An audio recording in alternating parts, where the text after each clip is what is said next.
All right, here we go, man. Listen, let me be honest with you, okay? We're gonna start over on this bitch. You know what I'm saying? Because like, apparently, you know what I mean. Like this bitch should not go well. You know what I'm saying? Like it just straight did not go motherfucking well. So listen, let's start from the fucking beginning again. He's gonna say shit, and I'm gonna chime in. Era of history is the Middle Ages, and one of the interesting things about that time period is that it's an era of history in which people generally didn't apologize for human nature nearly as much as they do in our society. Things would happen in the Middle Ages, and they just were what they were. A barbarian invasion was a barbarian invasion. A church would openly burn heretics, or the nobility was openly trying to oppress the poor. The thing is that all of that still happens today, often at much worse scales, but we invent some modern cover in order to differentiate it from the past. The barbarian invaders are the Taliban. Burning heretics becomes cancel culture, and oppressing the poor is ubiquitous. Modernity does all the same stuff as the rest of history, again, with much, much more deaths, but we pretend what we're doing is in some new category of behavior which makes it okay. In China, they've started calling the new tenements, like that which the working classes huddled in 150 years ago, micro apartments. An example of this that I'd like to posit is that America, and I think much of the world in general, is in the midst of a religious war between four different factions. We don't notice this since we imagine this kind of thing doesn't happen anymore, but whoever wins in this current conflict will determine the course of history in almost every single way you could possibly imagine.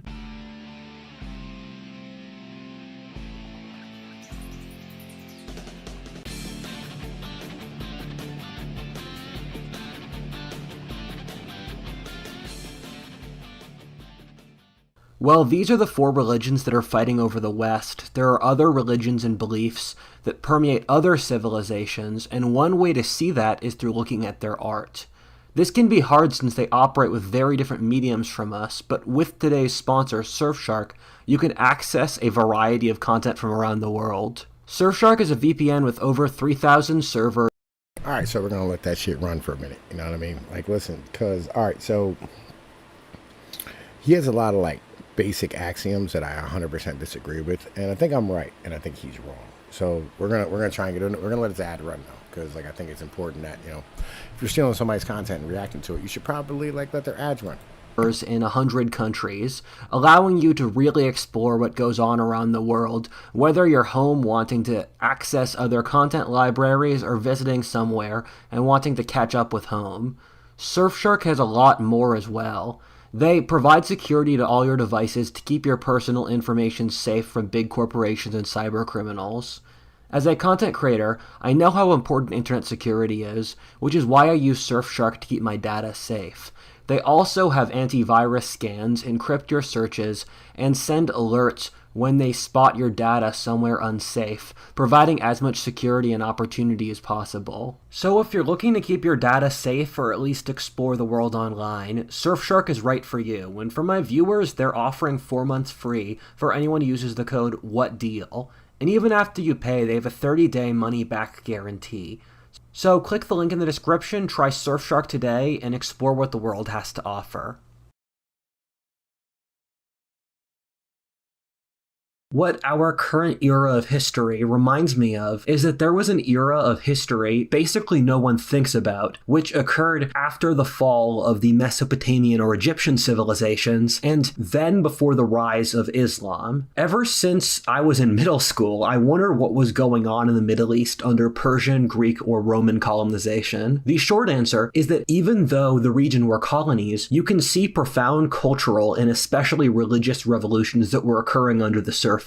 On top of this, the foundations of what later became Islamic culture, especially in the Fertile Crescent and through architecture, was developing in the first centuries after the birth of Christ. The Middle East in the Hellenistic period saw the flowering of a series of religions that became Judaism, Gnosticism, Hermeticism, the cult of Isis, Stoicism, Christianity, Cybele, Mithraism, Manichaeism, Mazdaism, or Islam. There was something in the water at that time, which created a bunch of religions. These were all popular cults or religions which spread across the whole world, including to the Roman Empire. The Hellenistic period, or when the Greeks controlled the Middle East, was a period of widespread secularism. And people often forget that there was secularism or atheism in the ancient world, but there was a significant amount. And since that didn't fulfill people's spiritual needs, they turned to these Eastern mystery cults. The irony is that I'm pretty sure the people of that time period, except those people who ran those religions, didn't realize that a Darwinistic battle for survival was occurring between these different mystery religions, which would change the course of history. What ended up happening eventually is that Christianity crushed all the other religions, but in a process of doing so, taking what was best from the rest of them. The parallel to our current era is that both of these were during ages of nihilism and secularism, where the societies in general didn't believe in anything. There were waning and waxing political issues, while the seeds were being planted for the next age of faith. There were large empires which allowed rapid trade and increases in communication and commerce, but said empires fell into decadence while their sheer size made people feel like they were useless and completely powerless. And I think a similar process is going on now due to all these parallels in the spiritual and social institutions of our society are really not up to snuff with what our needs are. Thus, what we will see. You know, his premise of standing here going like, listen, you know, where he went from like the Sumerian like period to like the Greeks, you know, Samaria and Ujik and Usik, right, were like 5,000 years before the Greeks, right? Like, listen, you miss like the entire Bronze Age. Like, yo, that's fucking crazy because that's a big fucking period. That is a really, really big period of fucking history. And it's super interesting too, right? Like Persia and all that shit, and, you know, like time of Babylon and, you know, shit, man. Listen, like getting into like Ramses and, you know, Sargon and I forget there's another guy, man. Listen, he's super famous. He's in the Bible, man. Fucking super great. Like there's some crazy stuff going on, man. It's fucking bananas, right? Over the next few centuries, in that I don't think this process is going to be completed anytime soon, is the competition between these different worldviews for whichever one will achieve total dominance in the next age. I think we're only going to see how important the events going on now were hundreds of years in the future looking back with hindsight. Some of you might have seen my video on the religious wars of the 20th century, in which I posit that it's better to see the ideological conflicts of the 20th century as the bloodiest religious wars in history fought between Marxism, fascism, and liberalism. Our current age is a finishing act to those wars, in which those three ideologies are still fighting each other today. That being said, and the world doesn't have any pretensions to being simple, in that killing the other, these three ideologies will transform into something completely incomprehensible to what they were before. I briefly covered in that video in which liberalism or Marxism have morphed into being the exact opposites of what they originally started as, with liberalism today standing for government bureaucracy and social engineering, which is the exact opposite of its libertarian. All right, listen. So let me break this down. Okay, first off, Marxism isn't real. It's not a real thing. It's literally just envious fucking people being envious, right? Communism existed long before Marx and long before Lenin and long before the Soviet Union. They're like literally communes are like ancient. Right? Like, listen, like Christianity has had communes for years and years and years, long before, like for centuries, man. Like literally in the 1600s, there were American communes, right? That were fucking funded by people like the Quakers and shit, right? Like, get the fuck out of here with that nonsense. Secondly, like liberalism as a whole, right? Liberalism is the religion of the fucking merchant class, right? It's the religions of like the nobles' sons from Europe. That's what fucking liberalism is. Now, when they were merchants and they wanted to be free, right? You know, I mean, what they did is like they would stand here and like try to get rid of kings and try to get rid of like sovereignty and try to get rid of citizenry and try to get rid of like national stuff. It sound fucking familiar? Yeah, exactly, right? This is liberalism. Okay, now the thing is, right, is that like, you know, where it started at was like the Italian city-state nobles, right? That's where liberalism got its beginnings at. Now, this was the Renaissance, the beginning of the Enlightenment, Machiavelli, these type of things. But these people, they had to stand here and go and make like they were nobles of like Florence or Venice or, you know what I mean, trying to think here, like a Genoa, whatever the case was, right? And what they would do is they would go out and make money, and then they would come home, and like that money would go to like, basically they were like small kings, they were like petty kings, right, at the end of the day. And so they would go back to their kingdom.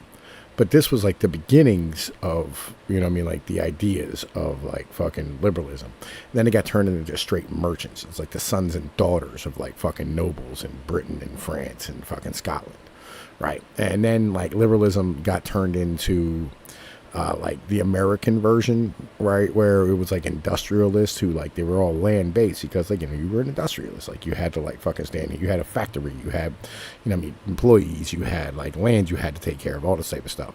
And then it got morphed into like this technocrat fucking / government thing. And so today, the liberalism of today is literally like the liberalism of like fucking like the fucking government technocrat, because that's where the power is.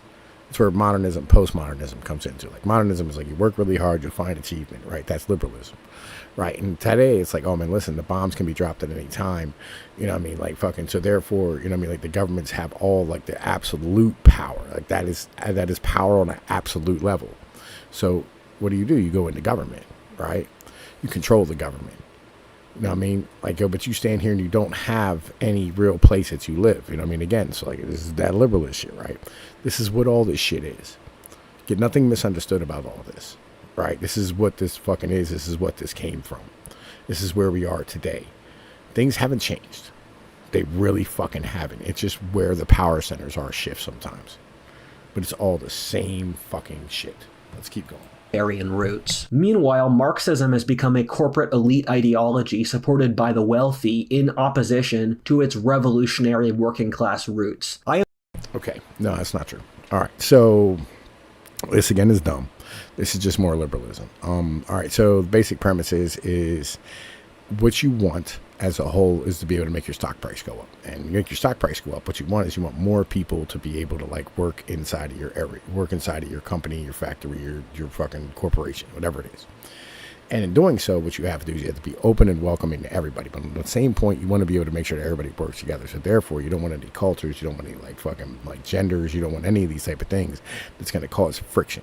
Because when you have two different genders in the workplace, you get sexual harassment, right? Women don't feel comfortable, men don't feel comfortable, you know what I'm saying? So therefore, what are you going to get? Androgynous workers, right? What's that? Those are trans people. This is all nonsense, okay? This is not Marxism. It's not. This is liberalism. 100%. When our schools, right, or when we needed like factory workers and coal miners, our schools produced factory workers and coal miners. When we needed like consumers who would go and, you know what I'm saying, like, I don't know, do like 9 to 5 nonsense factory jobs. That's what the fuck we produce, right? 70s, 80s, 90s. When you need people who are going to go to college, that's what we produce. When we needed now we need like all fucking technocrat corporate office drones who are going to like, you know, get a 4-year degree in underwater lesbian basket weaving, cut their penises off and motherfucking not use them 9 hours a fucking day. What do you get? That's where we are, son.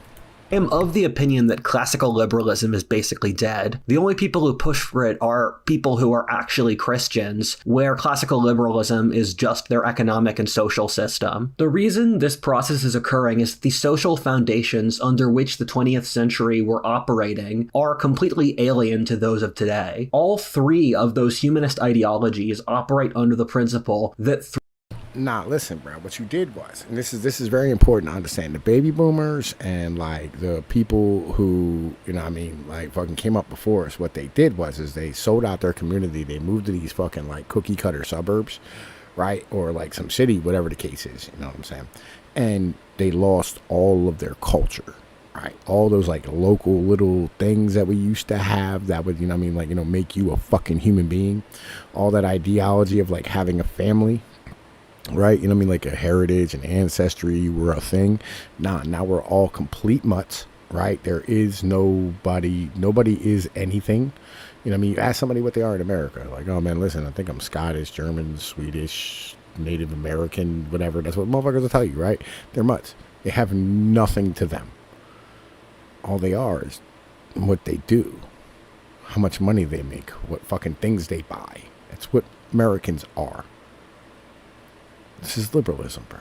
This is not Marxism. There's no Marxist to any of this. This is because there's no substance to a human. That's it. You know what I mean? It doesn't matter what state you were born in, what city, where you come from, short of like being from like, Philly or Brooklyn, some shit like that. There's none of this anymore. Like what you see on TV is like literally like the memories of other people's past 20, 30, 40 years ago. You go watch Tulsa King and then go to a fucking actual bar in like fucking, Tulsa. And you'll find out, like literally, you'll have motherfuckers in there who sound just like motherfuckers on the internet.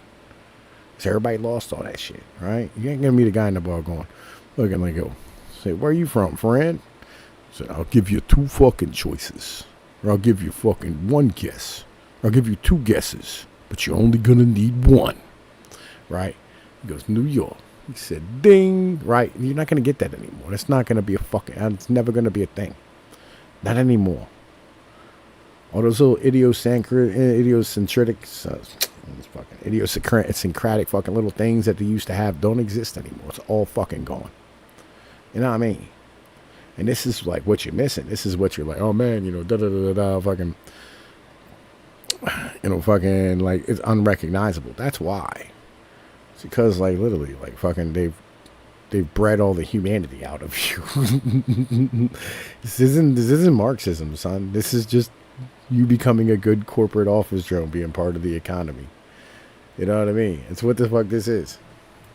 Through greater wealth, technology, and social engineering, that humanity will reach a utopia where heaven is like Earth. That being said, with the Second World War, 3 events have occurred which have completely discredited this theory. The first being that the Western world has attained an absurd level of wealth, safety, peace, health, fairness, or comfort, and it made us miserable to the point of suicide. I know most of us don't live in that anymore, but it didn't make us happy when we had it. One of my friends likes to say that God teaches you lessons in 2 ways, either by taking everything you have away from you and making you rebuild yourself, or giving you everything you could ever want and seeing it destroy you. The second point is that global civilization is in rapid decline. We can cope all we want, but nothing can stop the world's population from collapsing by at least half by the end of this century. The world today is beset by degeneracy and bizarre social issues, including most notably the West trying to commit suicide. All of that means that the 20th century's idea of all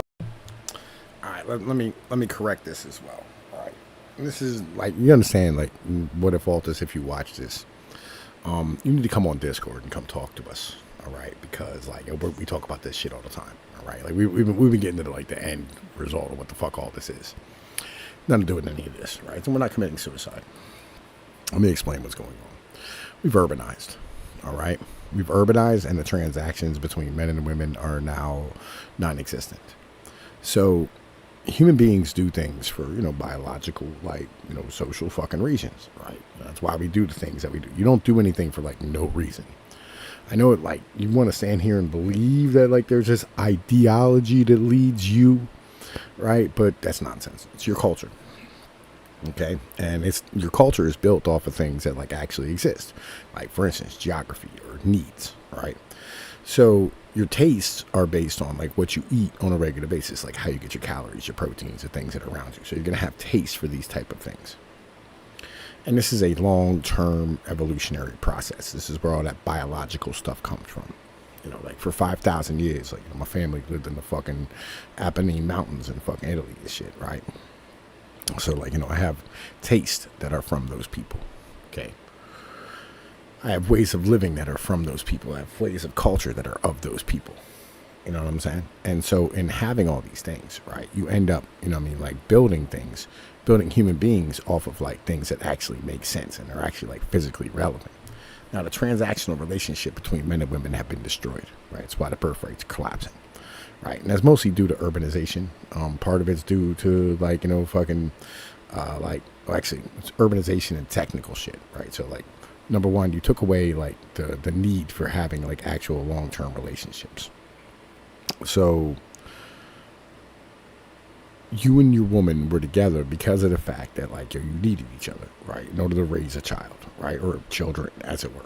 Okay, so like you had to like have a female who would go and get water and like fill it up in a tub and bathe the baby and clean things and will make bread and fucking whatever the case is, right? You needed a dude to go and like fucking plow the fuck fields and take care of the animals and build a house and maintain shit and cut fucking wood and do all the things that came with it, right? So you needed each other. It took a lot of time to do all this stuff. So like you were always busy working towards this shit, right? Just surviving. Today though, on the other hand, there's some crazy shit that's going on.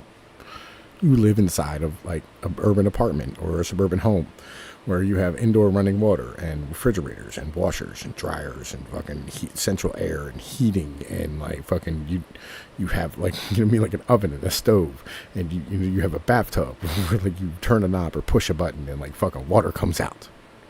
So now all those tasks that you should take all day to survive take 45 fucking minutes. Listen, you know what I mean? Like, yo, what do you need each other for anymore? I can clean my own fucking house. I can clean my own fucking, room. I can take care of everything myself. The fuck do I need somebody for? Now, that's not to say that like we don't want people, right? We all get lonely. We understand all these things, right? But how many motherfuckers are like living on their own, doing their own shit right now, watching this video?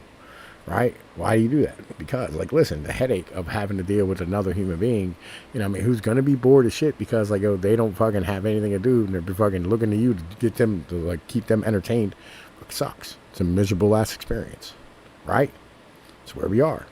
Now, with that being said, let's talk about the other half of this, urbanization. So, when you're on the farm, kids are farm equipment.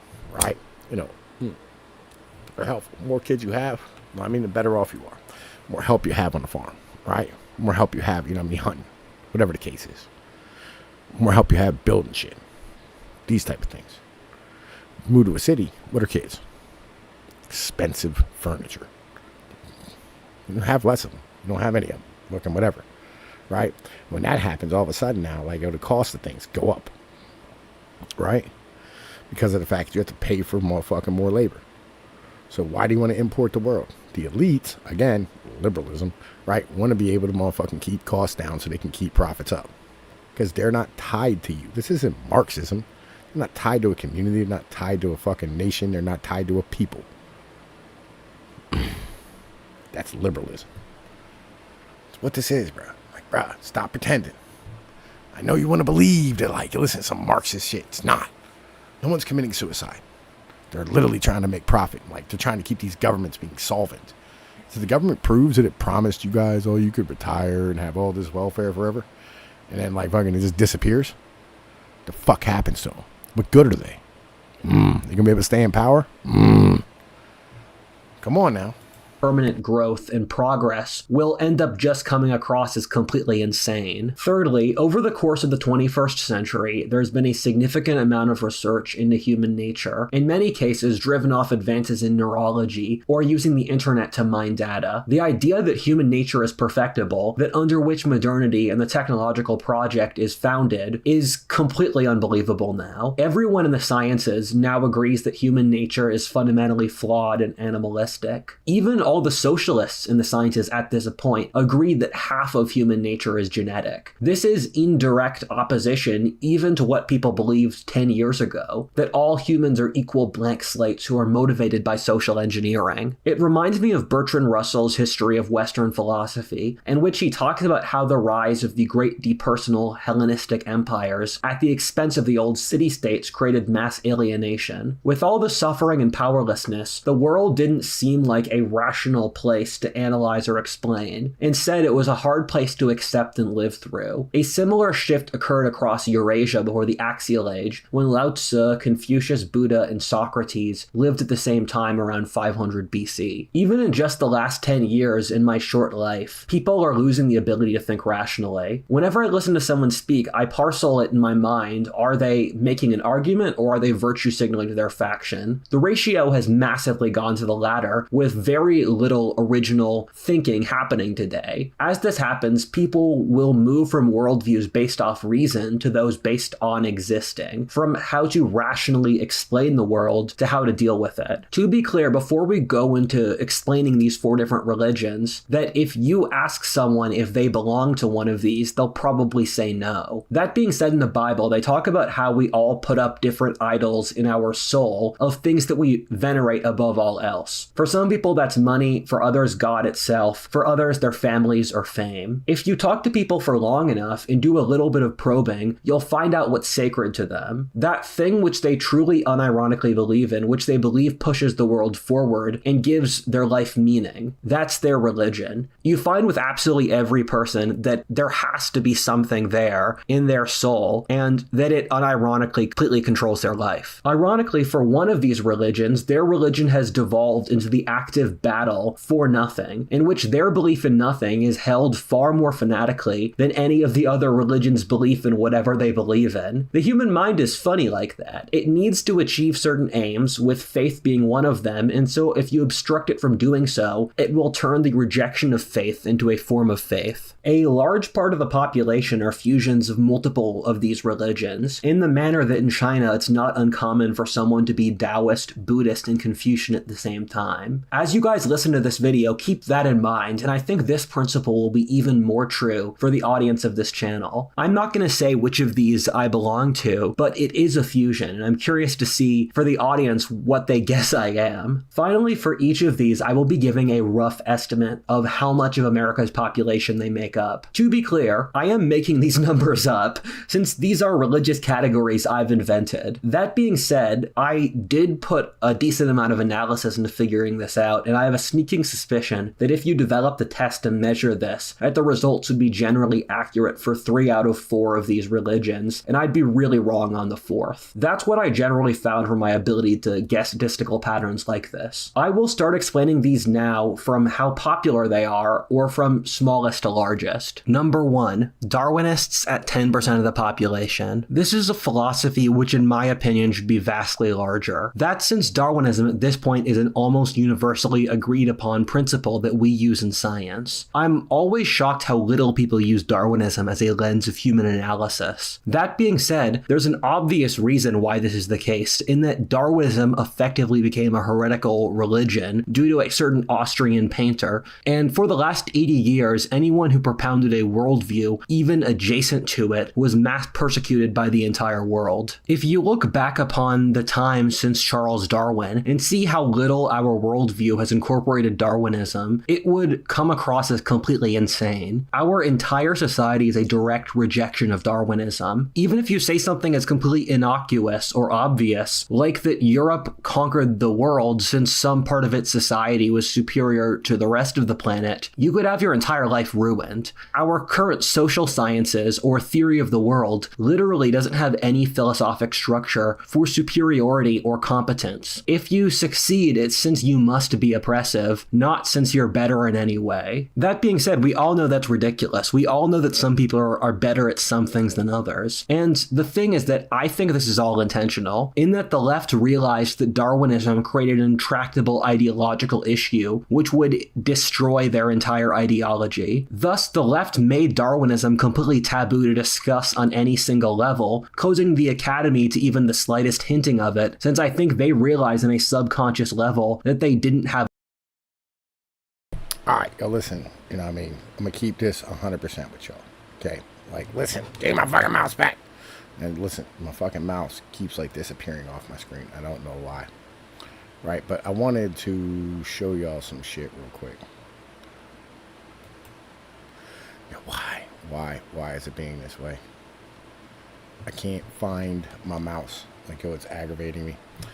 But, like, anyway, listen, so, like, it's not that, like, Darwinism, you know what I mean, it's not that, like, motherfucking the left has done some crazy shit and tried to, like, do some extracurricular stuff, right? That's not at all what this is, right? What it is that, literally, why are you being a bitch? Like, right, listen, hang on. All right, so what it is that, like, fucking, what ended up happening is that this has always been a thing, okay? Motherfuckers have always been envious. Like, this is just a normal thing. And motherfuckers never wanted to accept the fact that other people were better than them. There's never been a society ever in the history of mankind where human beings would just go, yeah, listen, you know what I mean? Like, oh, these people are better than us. We should just, like, accept the fact that they're better than us and move on with their fucking shit. That's never been a fucking thing. Ever.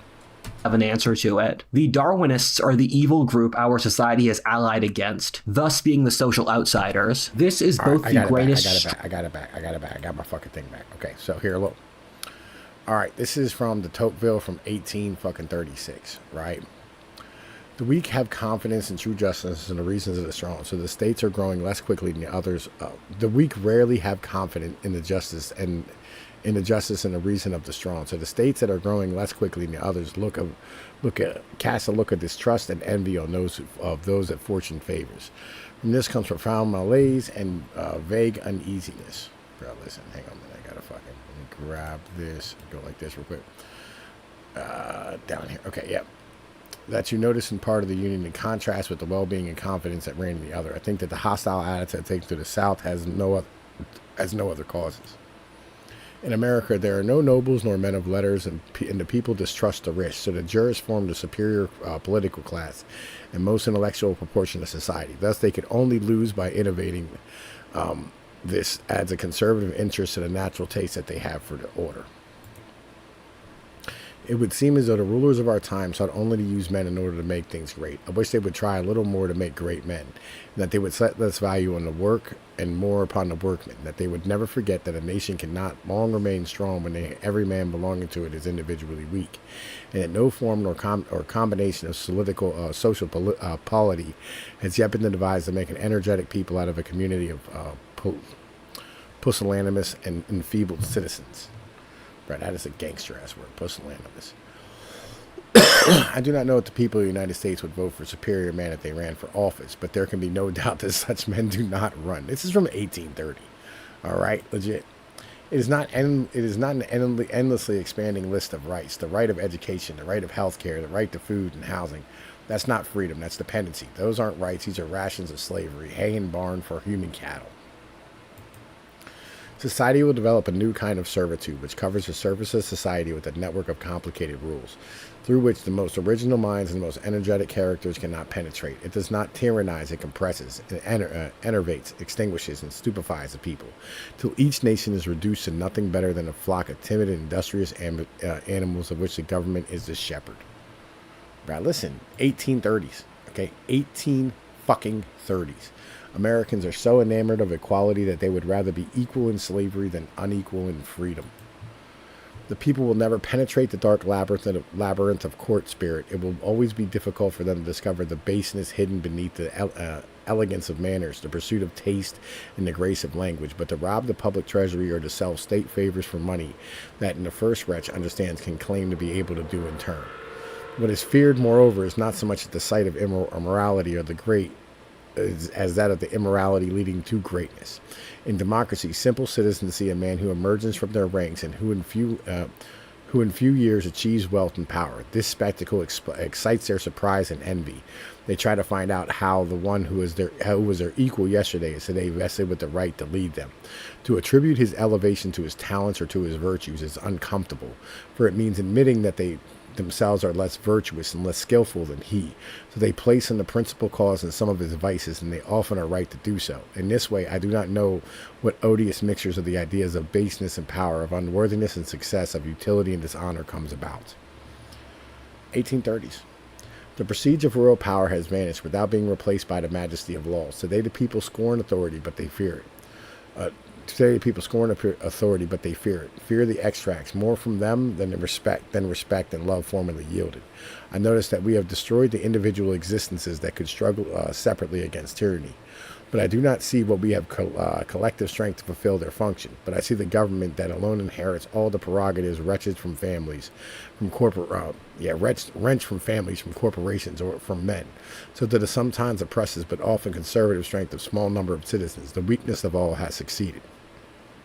The division of fortunes has reduced the distance that separated the poor from the rich, but by conforming closer together, they seem to have found new reasons to hate each other, and eyeing one another with looks full of terror and envy. They mutually push each other away from power, for the one as for the other. The idea of rights does not exist, and the force appears to them both as the only reason for the present and the sole guarantee of the future.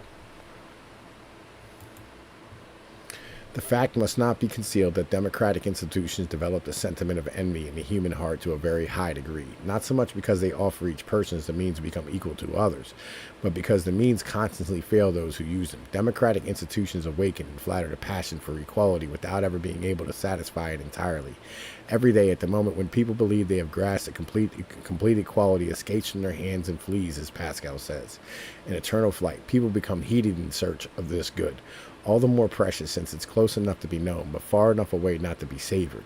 The chance to succeed rouses from the people. The uncertainty of success irritates them. They get agitated, grow weary, become embittered. Then everything that in some way is beyond them becomes an obstacle to their desires. And there is no superiority, however legitimate, that they do not grow tired of seeing.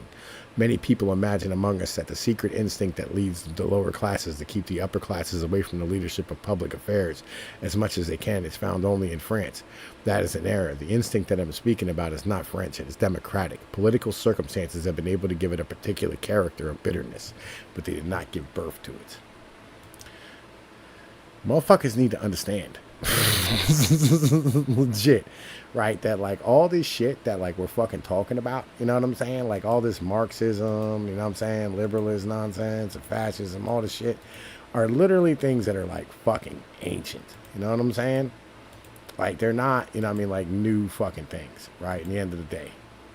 But listen, let's keep fucking rocking. Strength and the greatest weakness of the Darwinists. Partly, it keeps them from growing or attaining elite power, except until some point in the future, but also at the same point, since the ruling class is failing so hard as society is collapsing, the Darwinists' hands are completely clean of the previous social failures. Darwinism hasn't been tested enough recently for it to be obvious to the next generation of young people what its failings are, thus it can appear fresh or new. Darwinism is currently in a place of flexibility in which it hasn't coalesced into being a complete new ideology. The biggest reason people enter the Darwinistic worldview is since, for as long as anyone can remember, the regime has used the Nazis as the bogeyman to avoid and unify society against. The problem implicit in that is that as the regime has treated its own subjects worse and worse, it removes any incentive for thinking, why not be a Nazi? Darwinism is the smallest of these philosophies now and the least developed,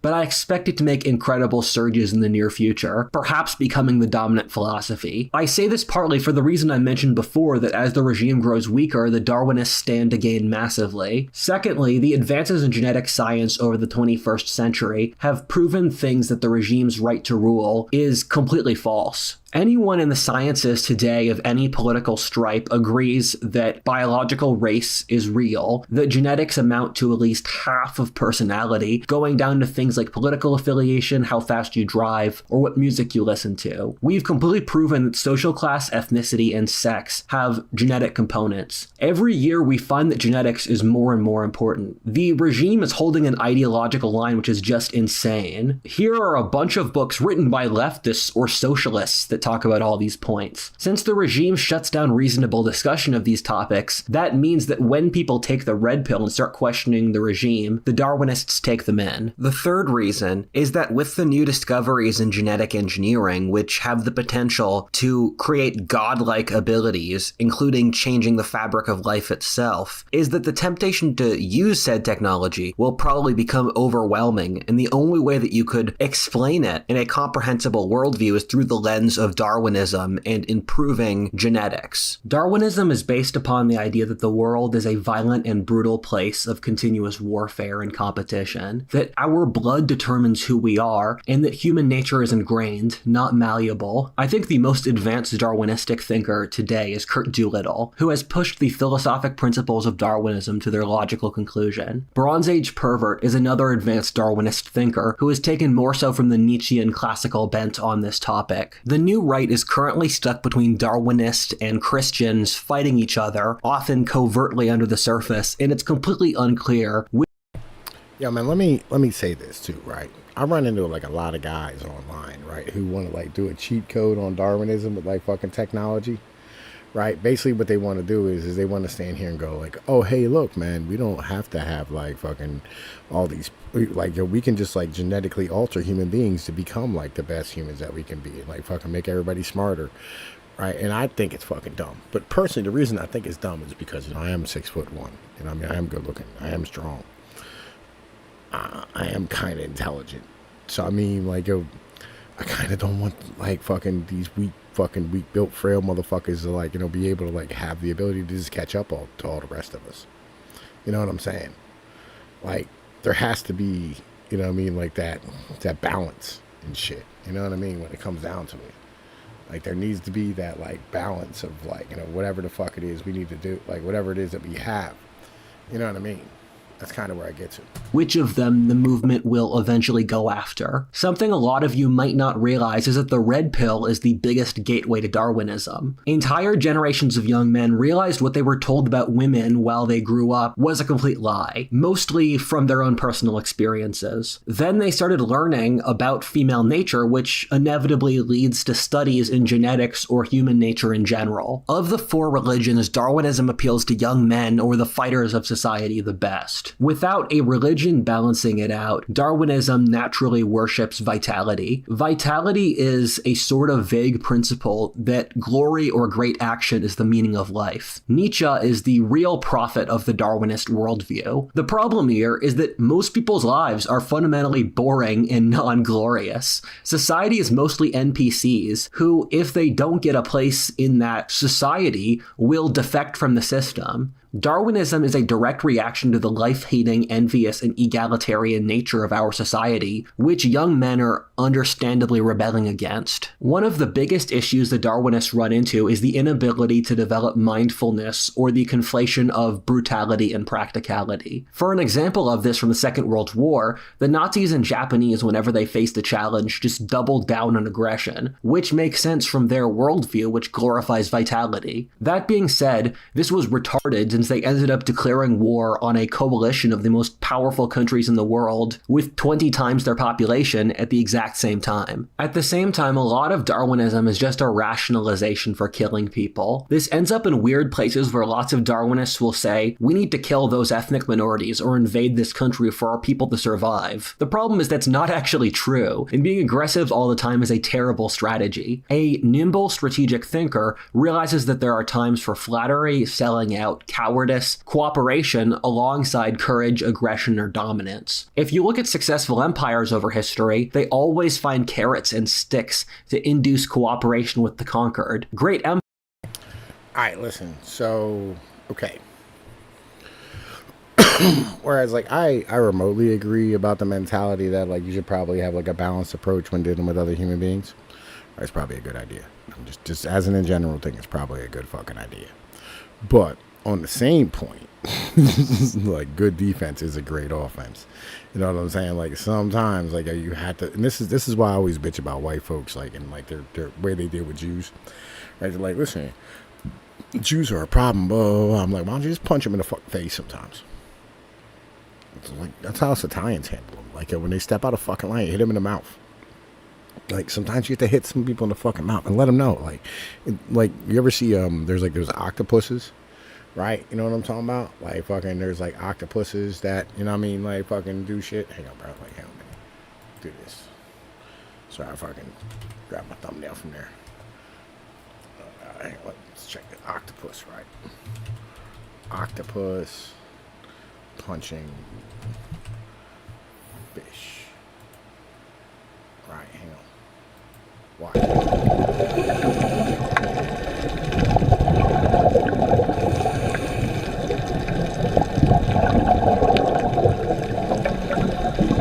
sound is cool as shit. Bro, his camera work is terrible. Bro, why is this taking so long? Listen, hold up, bro. Like,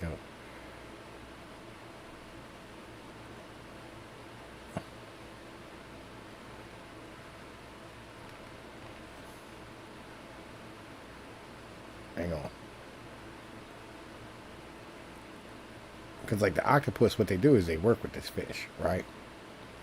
You know what I'm saying? The octopus, I don't care about your dumb shit. Check this out. Right, so, like, the octopus works with the fish, right? You know what I mean? Like, they cooperate together to, like, you know, go do stuff, you know what I mean? Like, go hunt shit. And every once in a while, like, the octopus, you know what I mean, just to keep the fish honest, you know what I mean? Literally just, like, punch that motherfucker right in his fucking mouth. Right? He just walks up and just punches the fish right in the motherfucking mouth and shit. And you need to have that shit. Like, you have to be willing to, like, perform violence sometimes to, like, make motherfuckers know, like, hey, listen, you behave yourself, you know what I mean? Or I'll, like, hit you in the fucking mouth. You know what I mean? Because then, like, if they don't do that, like, the fish will stand here and, like, try to steal. You know what I mean? By the way, the color change on that octopus was ridiculous. See that shit, bro? Like, listen, that shit is sick. I couldn't even tell that was his head for a second. I think we fucking camouflaged the shit out of itself. Like, yeah, like, legitimately. That was, like, 2 terrible videos of fish, like, punching, octopuses punching fish.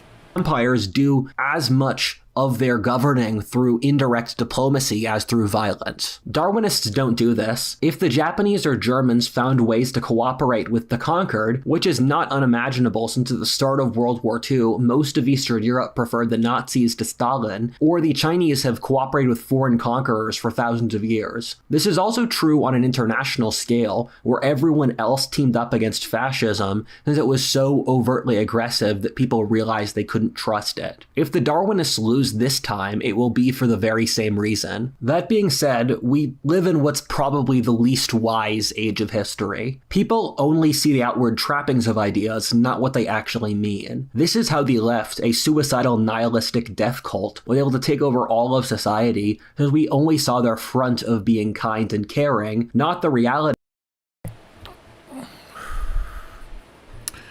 I'm getting really tired of, like, fascism just being thrown around on some nonsense, right? Because it is a thing.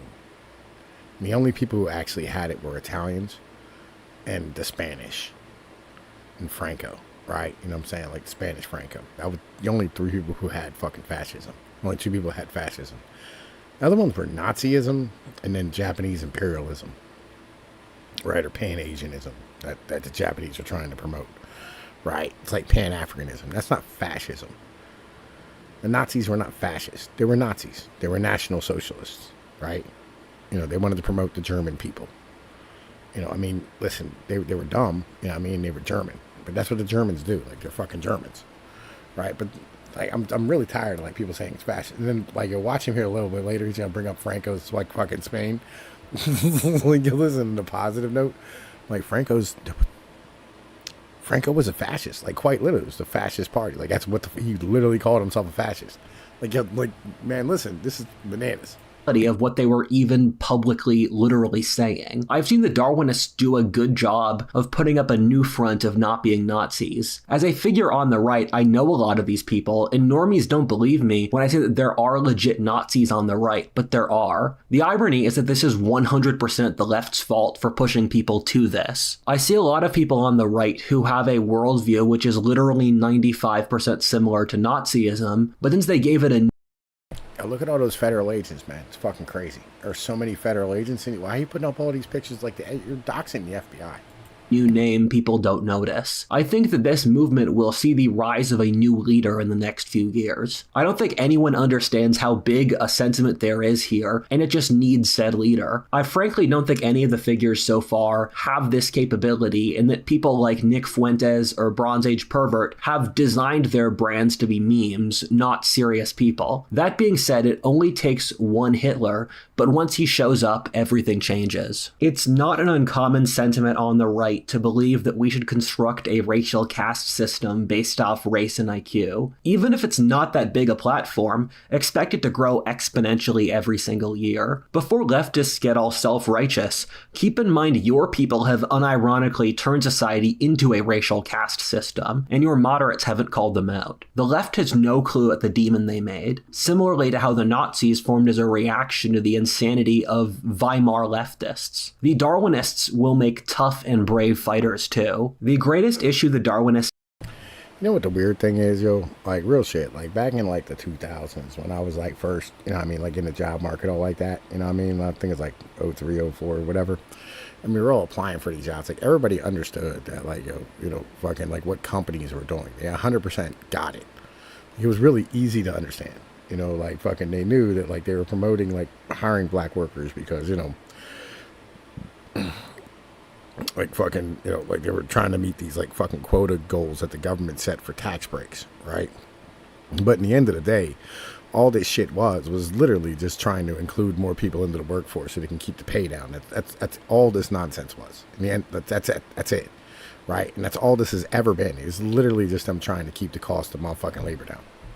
Face is nihilism. A principle I've developed is that if you believe in God or the soul, you're not a nihilist. And if you don't, you are. This is since the soul disposes a sense of inherent meaning independent from the material. The Darwinists generally LARP as Christians, but they actually are the least Christian of any of these factions, in that literally, if you tell them about Christ's teachings and compare their philosophy to it, they will mock them while they pretend to be Christians as a coat, much like the Nazis. The Darwinists are obsessed with aesthetics, in a reaction to the ugly monotony of our culture. That being said, they use glory as a way to get around a meaningful universe. I prefer that to most other ways people cope with the death of God, but it does inevitably result in pushing unhuman cruelties and authoritarianism. That being said, if you push them on if they believe any values, you won't really get an answer. Everything in their worldview is a rationalization for pushing their self-interest, which is something a lot of they themselves would agree with. The thing that Darwinists really need is a soul and God. Without that, they spiral, and with it, they can hold themselves to moral standards. If you don't believe in the soul or divine, killing other people to bring about utopia is the rationally correct endpoint to reach. Ironically, the Darwinists with religion is literally what the entirety of pre-modern history looks like. Hey everybody, for a brief pause, you guys should check out my second channel, History 102, where Eric Torenberg and I explain various events in history, and we have 16 episodes so far where we go through the Middle Ages, the fall of Rome, the World Wars, and explaining history in easy 1-hour segments.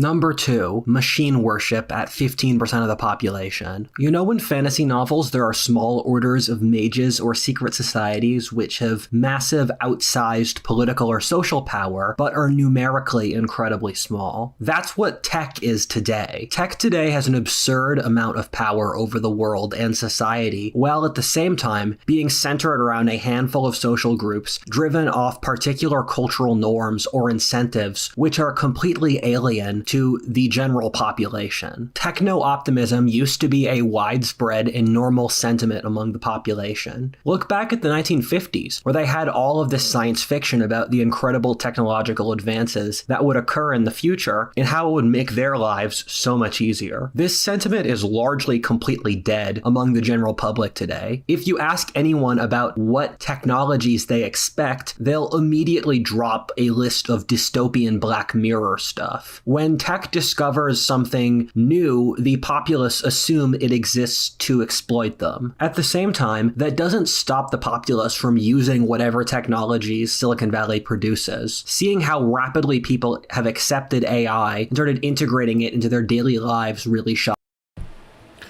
I mean, like, most human beings will cope with reality. You know what I mean? Like, fucking, like, AI exists. There's nothing you can do about it. None of us can stop it. I mean, we can. But, like, you know, we're not at the level of where motherfuckers are uncomfortable enough to make those fucking decisions yet. It's kind of where shit is. Shocks me. I told myself I would never use AI, and now I do so all the time. Your average person has a better relationship with their technology than the people in their daily lives. Gen Z spends 7 hours a day on average on just their phones. At the same time, this change has bred remarkable resentment among the general populace. People hate the new digital world. It's incredibly lonely, sterile, and depressing. The screens are basically as addictive as heroin. Digitization has automated the middle class out of existence, creating the largest dating crisis in history, and allows the near permanent monitoring of the population. I have a lot of friends in technology, and it's so strange to talk to them in that they are constantly talking about how powerful the tech industry is, and also what new things they're about to discover. Meanwhile, I have to frequently tell them, you guys are aware the general public is always about a week from burning you all on the stake. That being said, I'm making the claim here that tech has become a new religion, not that it's just a powerful social force. The reason I believe this is that if you talk to people in technology, they have a remarkable faith in the idea that technology will bring about the rapture. That sounds insane to tell normal people, but there is a very powerful, kind of secret cult in tech, which unironically believes that we are on the verge of a complete breakthrough in world history, which has no parallel ever. This idea animates almost all of the great men in technology in one form or another, whether Mark Zuckerberg, Sam Altman, or Elon Musk. It's called the singularity, or that artificial intelligence will hit a rate of exponential growth in which it breaks human history, ushering in a completely new era. Look this up. It's a very popular theory, which has had many books written. Yo, what up, Dingleberry? TK? Motherfucking, like, hang on, wait. Applebite, man, listen, nice to see y'all motherfuckers out here. Like, real shit. Like, man, you know, working, like, he's actually not from that high of a social crust. I think his, like, parents were, like, architects or some nonsense. But he's from Philly, you know what I mean? He's a fucking Philadelphia kid.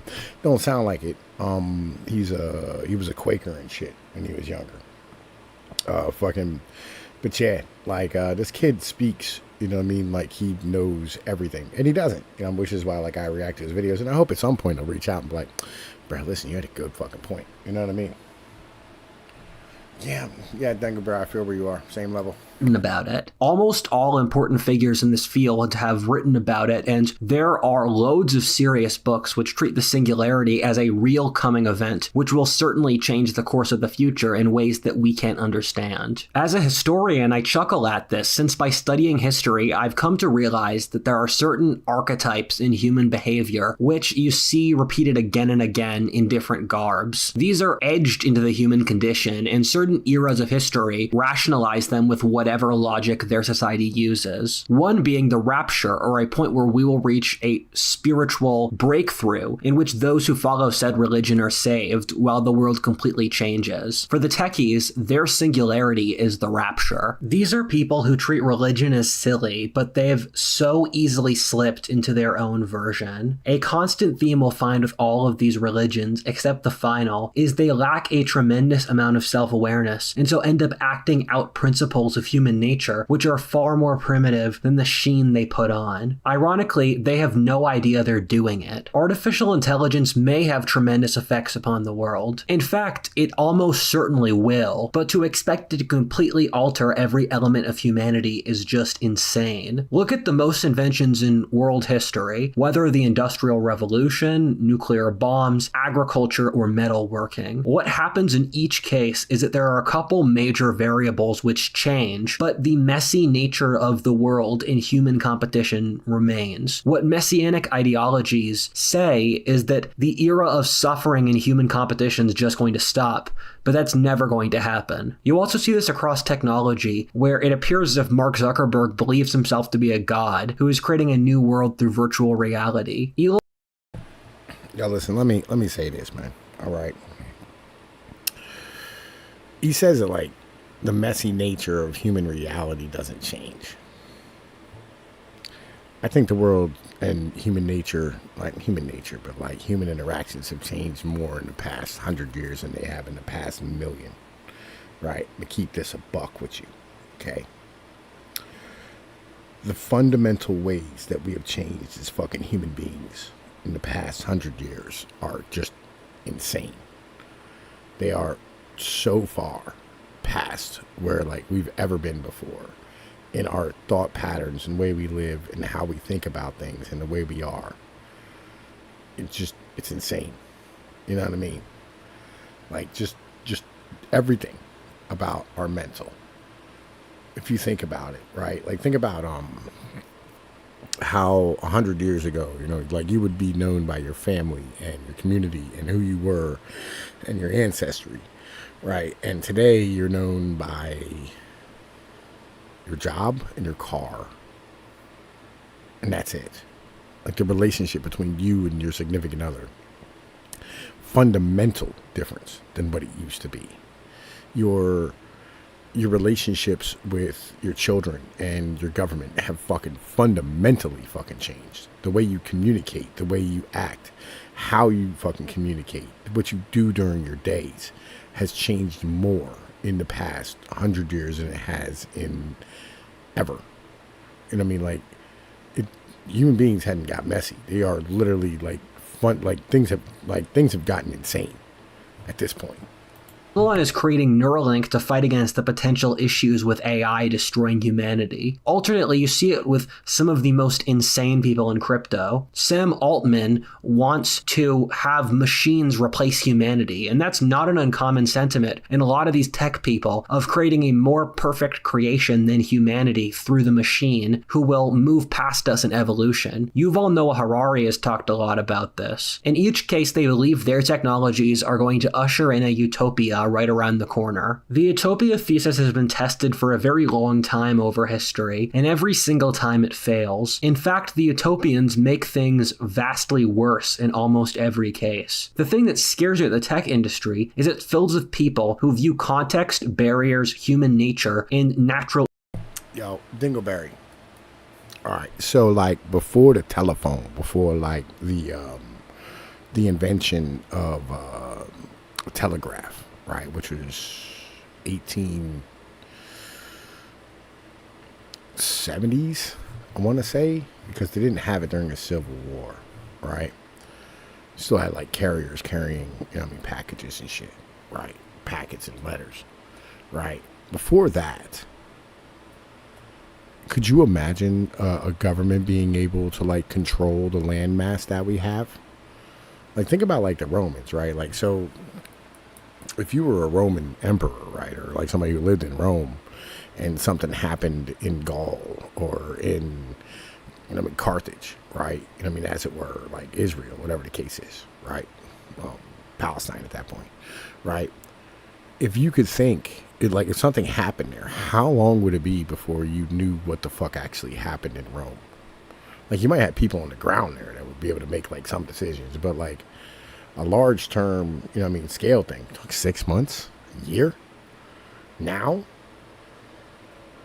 what, day, couple hours, jets is scrambling. Big fucking difference in the way things are.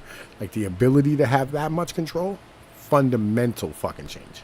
Ecosystems with contempt. They want to rip everything up. They don't hold themselves to any standard. This leads to a worldview capable of profound evil, since the great totalitarians of the past share every single one of those traits with them. They hold human nature in no kind of sacredness. That being said, tech is a double-sided coin, which in addition to this has incredible promise to change the world in a very positive way. One of those is that the internet will probably allow the defeat of the current wave of authoritarianism or totalitarianism flowing across the world, since it allows easy non-government communication and cooperation. This is the populist world that has been created by the internet. We used to be completely dependent upon TV stations, which were curated by elites and the government. My friend Balaji has turned me around on a lot of points in this topic. He splits the world into grays, reds, and blues, which is a split I like enough that I'll probably make a video about it at some point, which are conservatives, leftists, and technologists.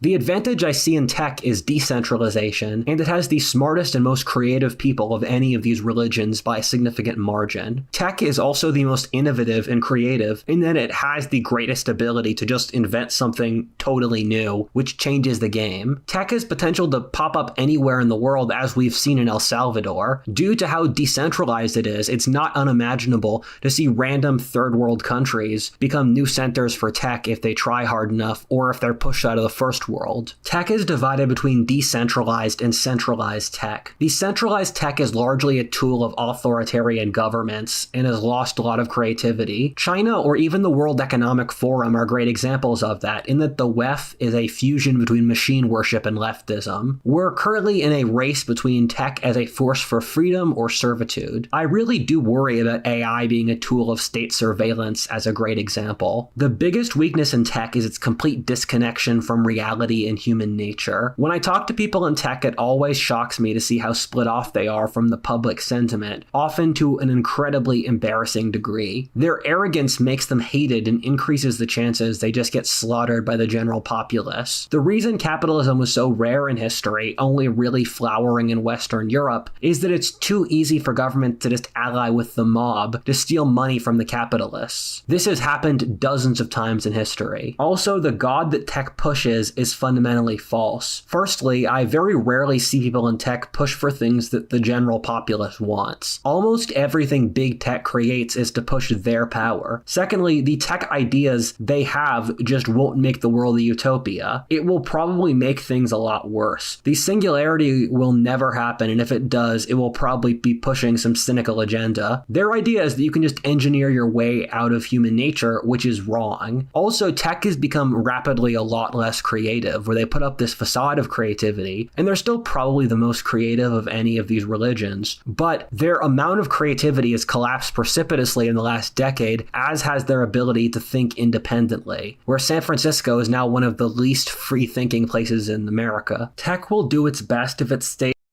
Well, listen, I mean, as I said earlier, right? Like, listen, all this shit is like literally just fucking corporatism run amok, right? Like, capitalism is liberalism, liberalism is capitalism, right? Just, it's like liberalism is a religion of the merchant class. The merchants are fucking capitalists. Like, this is how this operates, right? And all they care about is fucking profit. So, like, what they want you to do is be able to have the same attitude everywhere, right? And be able to be open to everything at all fucking times, right? And they don't want you to have a sex or a gender. So, like, this is why they push a trans shit. This is all this shit is, bro. It's everything. This is the whole fucking nine, right? Legitimately. And then there's motherfucking people who conform to this, right? Which tend to be urbanites and anywheres, right? Anywhere, somebody who can just go anywhere and get a fucking job. Then you have somewheres who work in a factory or like live off of like, you know, local shit. You know what I mean? They live off some type of local amount of money. And these people, you know what I mean, like are the motherfuckers who, you know, tend to vote more conservatively because, you know, they need to be able to like be tied to the fucking, you know what I mean? They're tied to like where they live at in order to earn a living. This is where the mentality is.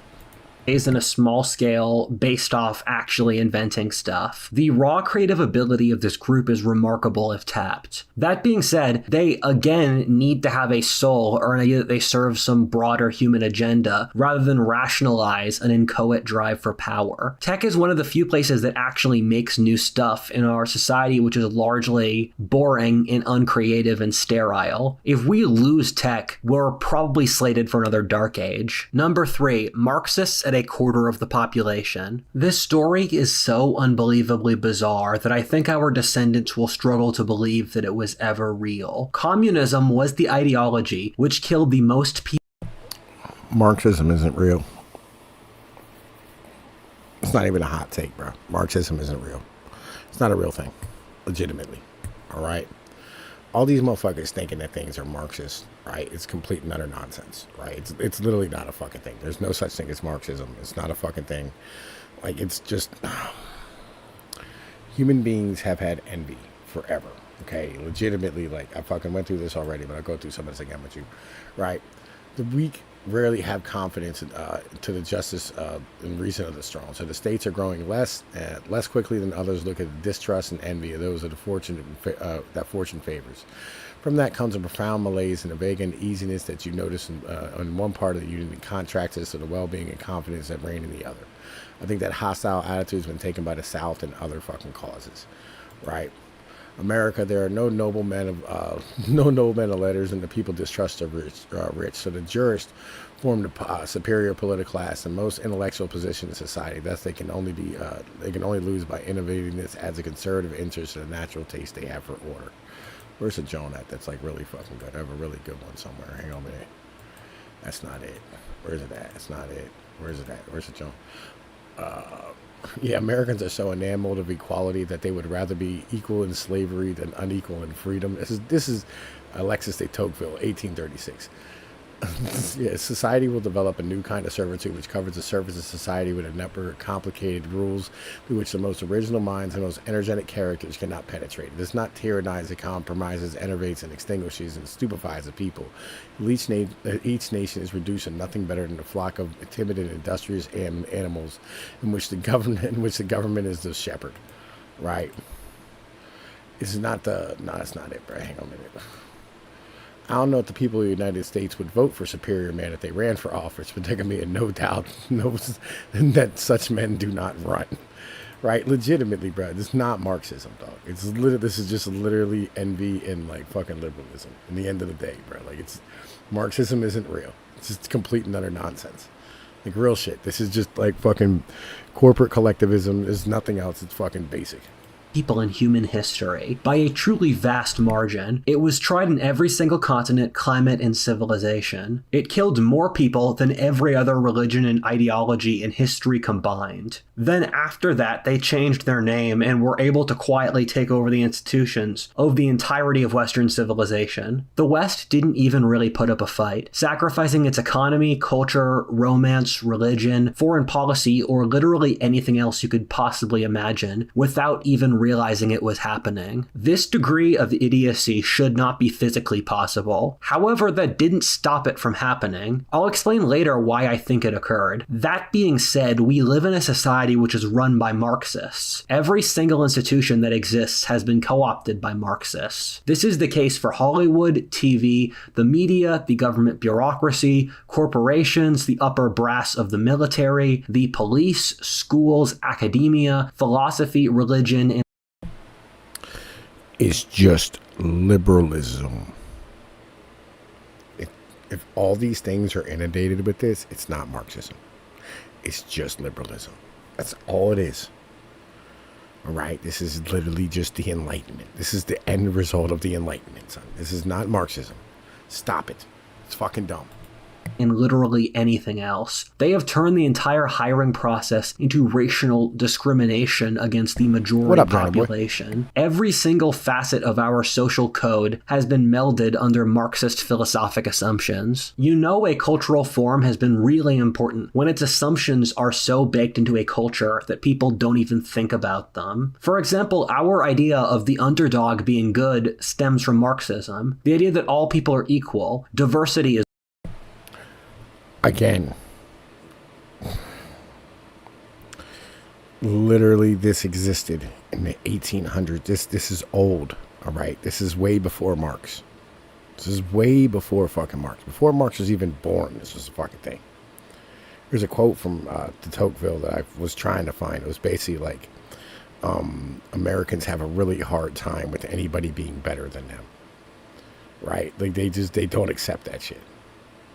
This has always been a fucking thing, right? Like, hang on, check us out. Hold up, bro. Hang on a minute. Where's it at?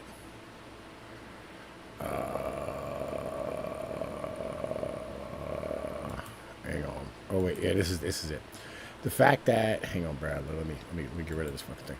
The fact that must not be considered democratic institutions develop a sentiment of envy in the human heart to a very high degree. Not so much because they offer each person the means to become equal to others, but because these means constantly fail those who use them. Democratic institutions awaken and flatter a passion for equality without ever being able to satisfy it entirely. Every day at the moment when people believe that they have grasped completely equality, it escapes from their hand and flees, as Pascal says. And in an eternal flight, people become heated in search of all this good. All the more precious since it is close enough to be known, but far enough away not to be savored. The chance to succeed rouses the people. The uncertainty of success irritates them. They get agitated, grow weary, become embittered. Then everything that is in some way beyond them seems an obstacle to their desires, and there is no superiority, however legitimate, that they do not grow tired of seeing. Many people imagine among us that the secret instinct that leads to the lower classes to keep their upper classes away from the leadership of public affairs as much as they can is found only in France. That is an error. The instinct that I'm speaking about is not French, it is democratic. Political circumstances have been able to give it a particular character of bitterness, but they did not give birth to it. Here's another one. The prestige of royal power has vanished without being replaced by the majesty of laws. Today, the people scorn authority, but they fear it, and they fear extracts more from them than respect and love to formerly yielded. I notice that we have destroyed the individual existences that could struggle separately against tyranny, but I do not see that we have created a collective strength to fulfill their functions, but I see the government alone inherits all the prerogatives wrenched from families, from corporations, or from men. So to sometimes the oppressive but often conservative strength of a small number of citizens, the weakness of all has succeeded. The division of fortunes has reduced the distance that separated the poor from the rich, but by coming closer together, they seem to have found new reasons to hate each other, and eyeing one another with looks full of terror and envy, they mutually push each other away from power for the one as for the other. The idea of the rights does not exist, and force appears to them both as the only reason for the present and sole guarantee of the future. There goes another one. The people will never penetrate the dark labyrinth of court spirit. It will always be difficult for them to discover the baseness hidden beneath the elegance of manners, the pursuit of taste, and the grace of language.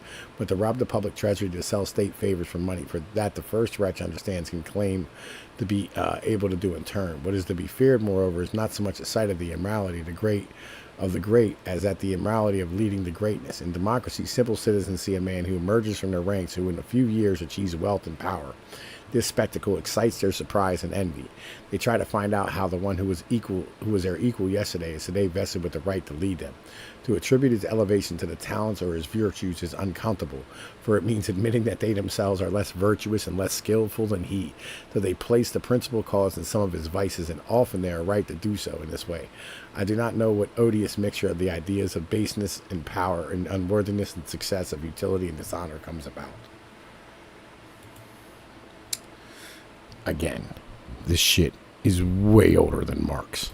Is good. The sexes being interchangeable, or the government should take care of the populace, all stem from Marxism. Communists will seethe at me saying this, but the US has a hybrid socialist economy, since the US government makes half of the US's as a country's total economy. The Marxists did this largely through verbal games. The communists maintain the exact same worldview as they had before, in which the oppressed need to launch a revolution to bring about utopia. That being said, they changed out the working classes for women, sexual, and ethnic minorities. This was since the white working class was wealthy enough that they actually became satisfied with their material conditions. Meanwhile, the groups above keep on asking for more no matter what they get. Our society is foolish enough that we didn't even notice. The Marxists kept changing definitions so that people never realized what was happening. We were indoctrinated through leftist-dominated media and schools not to notice. The Marxists socialized the populace to be NPCs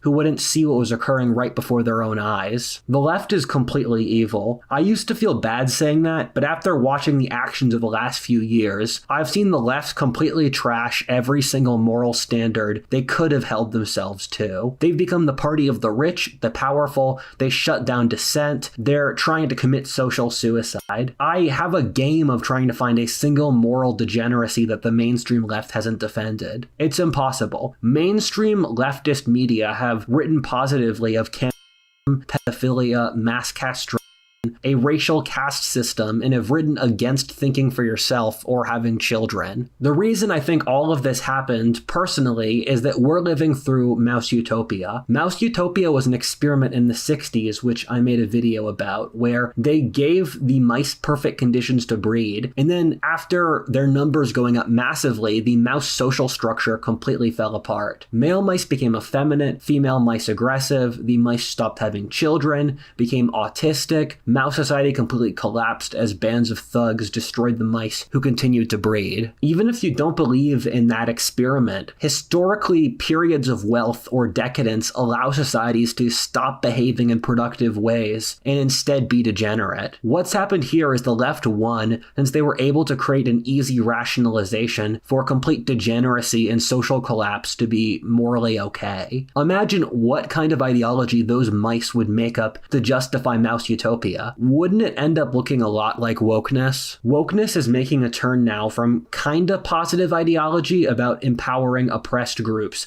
to legit death cult bent on social suicide. You can see this in that the left is pushing more and more so for stuff like not having children, deindustrialization to stop climate change, suicide, mass immigration to destroy. Okay, so I mean, like, there's so much here, right? There's so much. All right, so you have a problem where like the right wants to continue like to have this colonial government that we're running right now, right? This might be the first time I'm discussing this like in front of like a bunch of y'all, so like I'm explaining my principles. Okay, so we have a colonial government. It's a government that's meant to like conquer this land mass, and it hasn't been updated, right? Fucking in any real meaningful way other than like, you know, continuing more growth.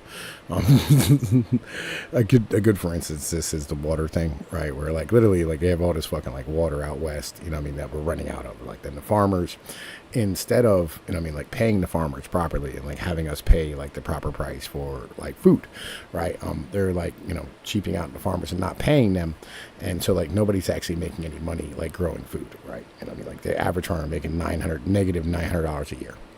And so like the majority of the money they make is either they go get a second job or their wife is working. That's where like most of their fucking cash comes from on a fucking farm.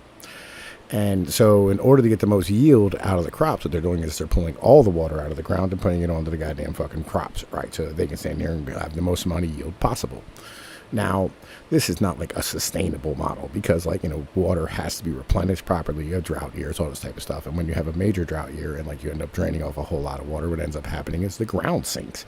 And then you no longer have the aquifer left to be able to continue to have, you know what I'm saying, like fucking water replenish, which destroys like the entire shit just altogether. You know what I mean? Like the whole process gets fucked.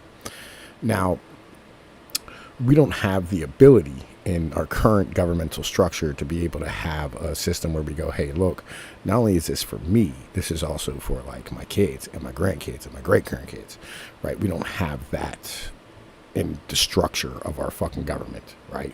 We don't have that in general. It just doesn't exist. And that's, you know what I mean? That's what that is. Okay.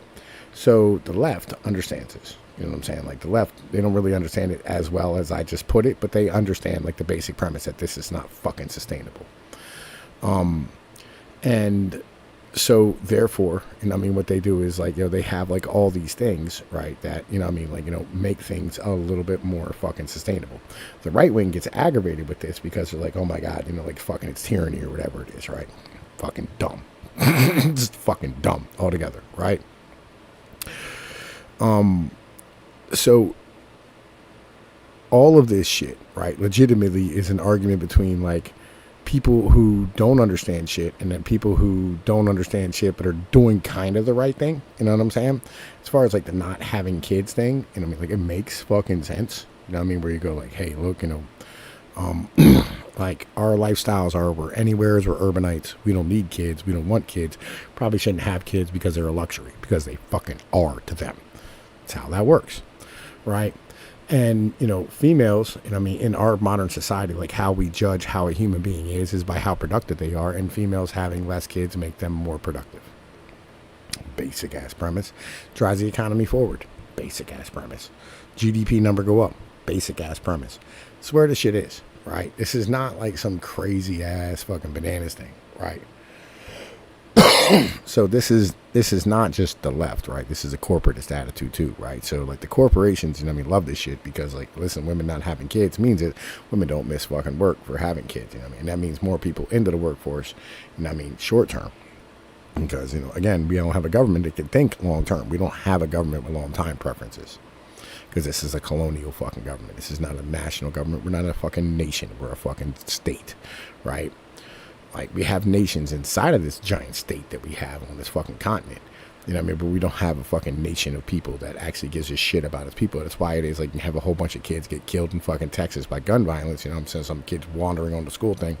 And we're not like making any corrective actions with like, I don't know, our fucking social structure. It's not even a gun problem. Like, oh, let's ban guns. How about let's fucking deal with the broads? You know what I'm saying? Well, we can't do this. We can't even have that conversation at all because we're not a nation of people. And our government is not a national government. This is the issue that we have. Let's keep going, though. Developed countries, the end of heterosexuality, or other things which are exactly what the middle group would do to rationalize. The left has become completely possessed by what is effectively the worship of Mother Nature. As you can see with their oh my God, it's Bass Trap Caleb. What up? their obsession with the planet or environmentalism or the noble savage. In the esoteric tradition, the negatives of Mother Nature are chaos, irrationality, and an inchoate desire to destroy for its own sake, to make the world more simple, thus allowing future creativity. The left's main goal is suicide. You can see that now the Western left picks different issues to be suicidal about. In the US, they pick African slavery. In the settler colonial countries which didn't have slavery, like Canada or Australia, they pick indigenous issues. Man, listen.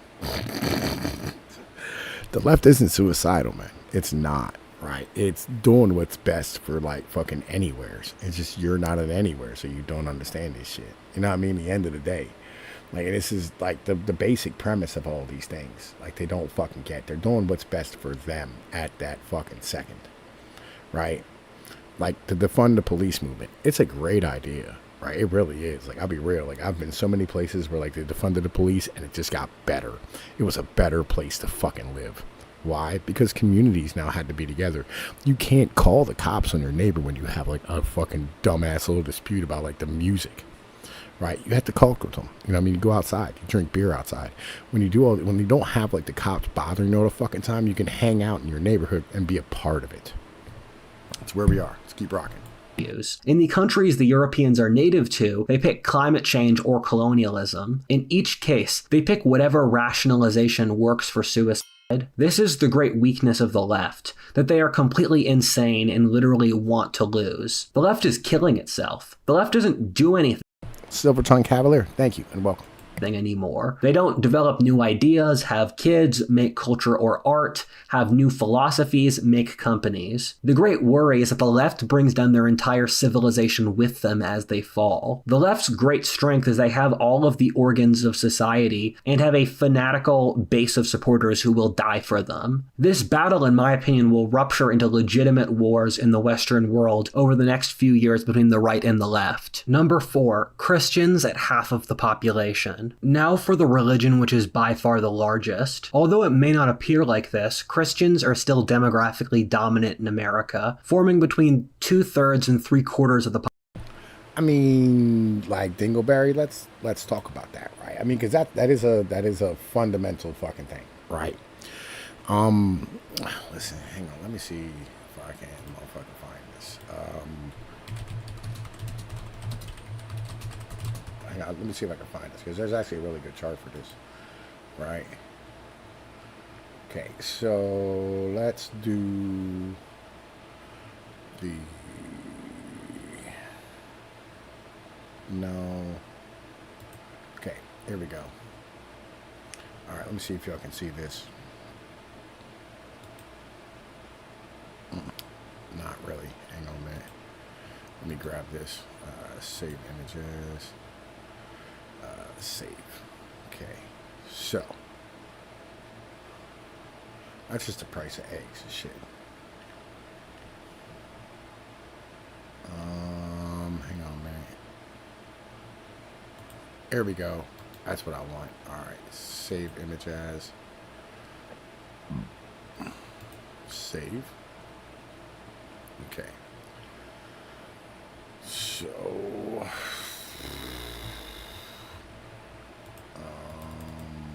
Cost of food. 1962. Now.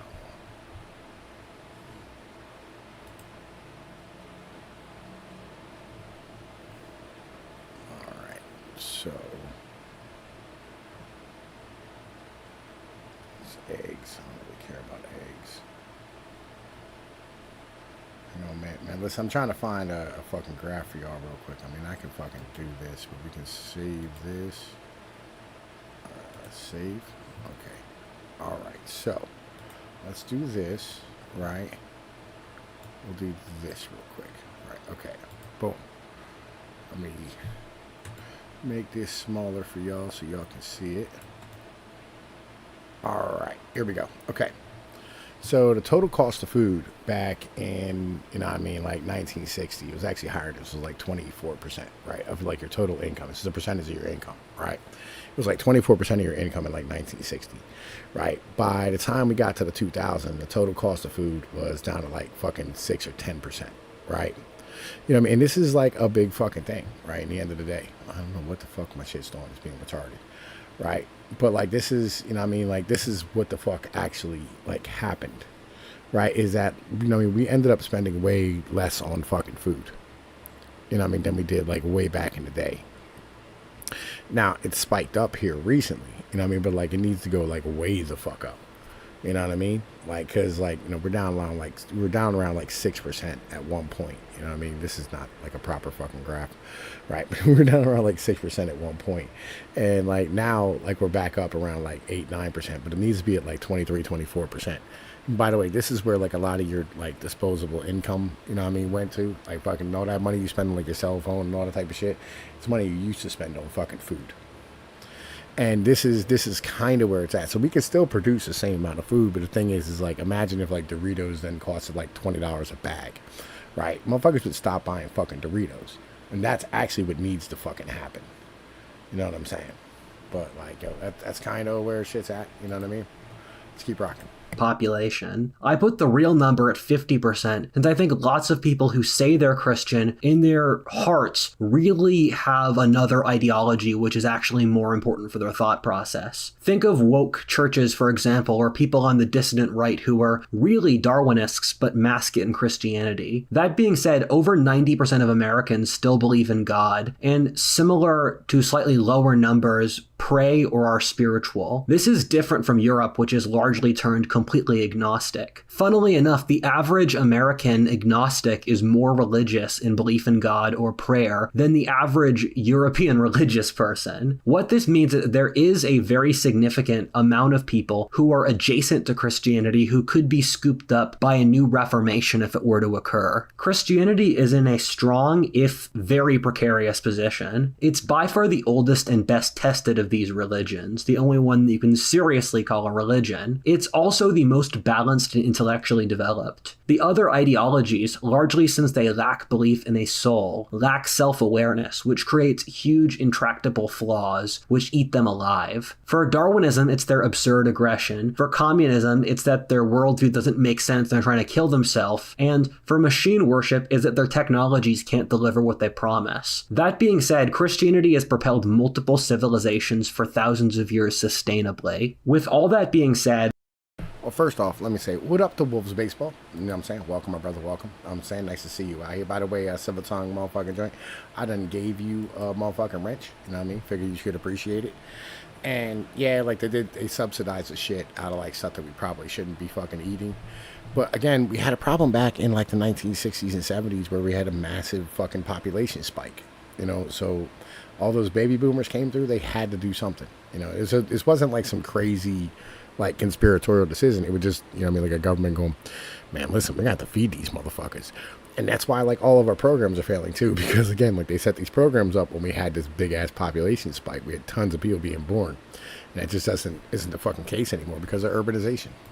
Christianity is a large empire built on weak foundations. It's been declining around the world for centuries, and even more so in the last few decades. Just since the year 2000 until the present, almost all countries in West Europe went from overwhelmingly Christian to something around only a quarter of their population. In America, it went from 90% to 2/3. The church is currently bleeding followers. If things don't change, American Christianity could be dead by the end of our lives. Another interesting trend is that over history, even with majority Christian populations, small agnostic elites have taken over said societies and then secularized them. This happened with Soviet Russia, Jacobin France, fascist Italy, or Nazi Germany. That is what wokeism is attempting now, and what the other two religions might try. The problem that this runs into is that Christians today are too complacent. Christianity has experienced a profound brain drain over the last few centuries. In the medieval or early modern periods, the greatest minds, whether St. Augustine, Isaac Newton, Thomas Aquinas.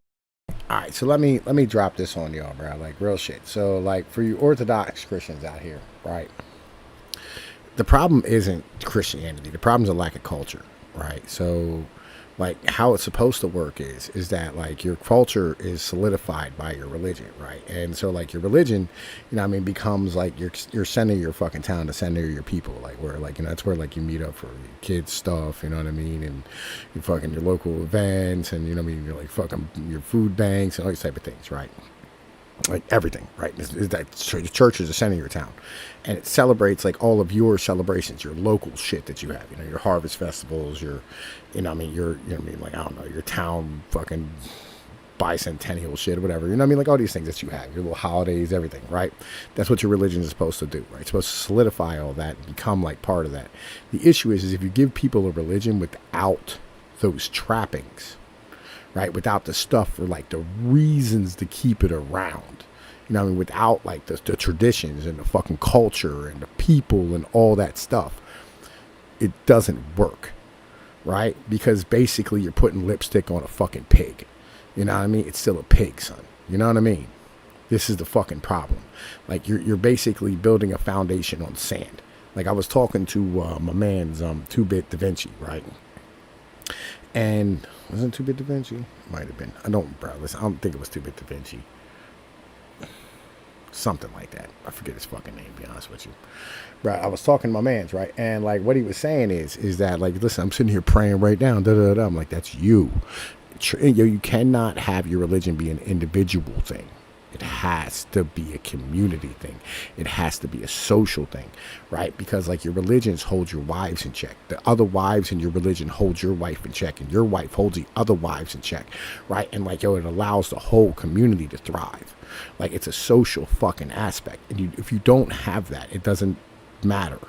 You know what I'm saying? That's the fucking problem in the end of the day. That's where like all this shit goes missing. Aquinas or Descartes serve the church. Recently, those people have gone into business, politics, or science. This has resulted in the church constantly being outmaneuvered by other institutions. This is why Christians haven't been able to adapt to the new scientific world. Christian theology is stuck in the pre-industrial world. Yeah, and see, that's exactly what I'm saying. Like the Amish and the fucking the Mennonites, right? So like the Amish and the Mennonites, 2-Bit podcast. There we go, right?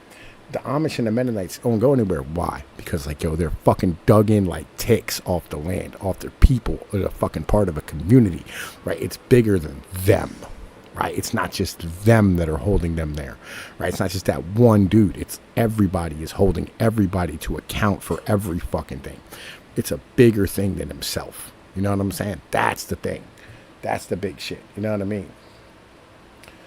Yeah, no. It has to be like a social thing, bro. It cannot be. You know what I mean? That's not why atheism's on the rise. It's because we're too individualistic, because we're atomized, right? It's because you don't know your neighbor. It's because you move around all the fucking time, right? When you move around all the time, all of a sudden, you know what I mean? Like, you're not like part of anything bigger than you. And you'll find this out, right? Because like you'll have kids, right? And this is the thing, right? So you'll have kids and shit, right? Yeah, exactly. Dingleberry, I'll be back up there soon, man. Legit. You know what I'm saying? I'm heading back up there. I just left out of there. I'm going back up there. Fucking, give me a minute. I had to gather some fucking cash together to get a piece of land up that bitch. By the way, Rob, be on the lookout for some land and hit me up if you see something out there. You know what I mean? But anyway, right? Like, yeah, so like your kids will end up being raised, right? And like, if you don't have your kids surrounded by positive people around them, right, that are going to hold them to that religion, your kids are going to do whatever the fuck they want because they're inside of like that bullshit ass school system, right? And if they're not, they're inside, they're going to watch on TV or YouTube, they're going to have other friends who don't do shit. And those people will impact them to end up having them lead the fucking religion. And this is the thing. You have to have all that shit, right, wrapped up in your community and your religion. That's the big fucking thing. Which makes it unrelatable to the general public. The greatest issue Christianity faces is that a large part of the population literally finds it impossible to believe in. The intellectual view of the world modernity has openly doesn't believe in any non-material things, like God or spirits. Most people take this completely for granted. Until that variable changes, the world's religions will continue to decline. With all this said, changing the public's view on this, making them believe in a spiritual ideal dimension, would be one of the most important intellectual breakthroughs in history. I personally, and I know I'm biased. Yeah, Wolves, remember something. This is really, really important, right? You're not just doing this for you. You're doing this for your kids and your grandkids and your great-grandkids, right? And that's where institutions and structures matter, right? It has to be a social club. It has to be a community center. It has to be the center of everything. And if it's not, then it's not fucking worth anything. And it's worthless. Then it's literally just a therapy office at that point for you. It's where it's at, bro. Biased on this topic due to my research in this area, think there will be an intellectual breakthrough towards belief in the spirit world that will take place this century. That being said, I think even if the evidence was irrefutable, most people would reject it for a very long time. Getting it to become a new consensus would take centuries. The fundamental foundations of most people's worldview are so mechanistic on a really deep level. Christianity will keep losing in a mechanistic worldview against the other three. The people who tend to be left in Christianity after all of this are the soft. No, the church is not a hospital, son. It is not a hospital. You only go to the hospital when you're sick. That's why, like, you don't know none of the nurses at the fucking hospital. You know the x-ray tech. You don't know the janitor. You don't know any of the people at the fucking local hospital. You know what I mean? I might know, like, one or two people. That's because, like, you know, like, I met bitches online. You know what I mean? Like, you know, like, listen, because I bang nurses and shit once in a while, right? But, like, again, like, you know, you don't know, you know what I mean, like, anybody at the fucking hospital because, like, you know, unless, like, you're there, right? You know what I mean? And then even then, you don't go back to visit, right? You don't go there when you're not fucked up. The church needs to be something you go to, right? Because, like, it's something that you just go to every week, right? And you show up with your family, and it's part of, like, your fucking community. And, like, you know, on Wednesday night, they have a movie out back on, like a drive-in theater type of thing, right? And, like, they have, you know what I mean, like a fucking, they have, like, fucking spaghetti dinner nights and shit. And they have, you know, like, all these things. They have, like, all the stuff, right? They have, like, you know, fucking, I don't know, like, pool nights or whatever, right? They have shit for everybody. They have bingo. And it's literally, like, part of the community, right? You know what I'm saying? Like, that's what it is. And when you have, like, you know, like, your carnival and shit, that's where it's at, right? You have all those things are literally part of the church, right? And it's all part of your community, right? That way, everybody's raised with that same understanding. That way, like, yo, when you have it, your kids have it, their kids have it, and their kids are going to have it. And it's passed down, right? It's not there for you. That church isn't there for you. It's not. It's there for everybody. It's bigger than you. Soft-hearted and those who love tradition. These kinds aren't the sort of people who usher in great advances or fight other ideologies. Oh no, 100%. That's all. That's literally what the whole purpose of the church is. That's the only point of the church.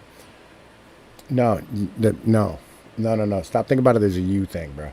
That none of that matters. You cannot believe in a church is still important. That's the big thing. You know what I'm saying? You cannot believe in God and the church and still be important in your community. That's the thing, right? like quite literally, that's what that is. You know what I'm saying? Like that's what the mentality is. This has been self-reinforcing as the church becomes more of a white bread place for nice guys. The church runs into issues in which, since it tells its followers to follow their moral code, even when it results in them losing, Christians get constantly outmaneuvered. Christians today are completely incapable of realpolitik, cynicism, and power politics. You often see Christians come across as overly sincere and cringe when they try to get involved in these fields, or they come across as completely out of touch with reality. Christians often end up projecting their own attitudes upon their enemies, thus making their enemies' cynicism and power hungriness completely unrecognizable. Christianity today is pretty cucked, with the church being feminized. The amount of young men attending church has halved since the start of the 21st century, since it's just not masculine enough. That being said, there has been a push to make Christianity more masculine, as we've seen with the Jesus lifting culture, guns and God culture, or figures like Jordan Peterson. Christianity, ironically, is the opposite issues of all the groups above, in that they err by being too cynical without a concept of the soul to give them internal direction. For Christians, is that they're too motivated by an internal sense of righteousness. If you look at the worst Christian fundamentalist states over history, whether Puritan New England, Franco's Spain, or Savonarola's dictatorship in Florence, you find that it's pretty tame compared to fascism or communism, in which the Franco's Spain was fascist. Franco was literally a fascist.